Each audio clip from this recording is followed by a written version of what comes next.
বলছি কালীগঞ্জ তো একটা মডেল, মহান তৃণমূলী মডেল, যেখানে এরা জয়ের আনন্দে বিজয় উল্লাস করতে গিয়ে তামান্না খাতুন নামে একটি মেয়েকে বোমা লাগাতে মোস্ট আনফরচুনেট, এবং এটা নিয়ে আমরা আলোচনা করেছি, এটা নিয়ে আমরা আলোচনা করেছি, গত পরশু এটা নিয়ে আলোচনা করেছি। দাঁড়ান শেষ করতে দিন। খালি আনফরচুনেট নয়, এটা তৃণমূলী মডেল।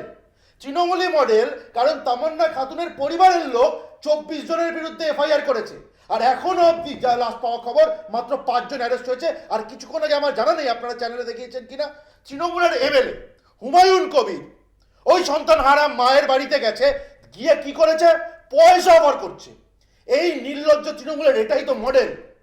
এরা হিন্দু বিভাজনের রাজনীতি, হিন্দু মুসলিম, এটা আমাদের ওপর বারবার করে বলা হয়, তো এই বিভাজন এরা করে। খালি এই বিভাজন করে থামে না, এরা ওই বিভাজন করে যে তৃণমূলী মুসলিমরা, যাই মুসলিমরা তৃণমূলকে ভোট দেবে না, তাদের বাড়িতে বোমা ছুড়ে তাদের বাড়ির সন্তানদেরকে মেরে দেবে। তারপর আরেকজন মুসলমানকে দিয়ে তার বাড়ি পাঠিয়ে পয়সা অফার করা হবে।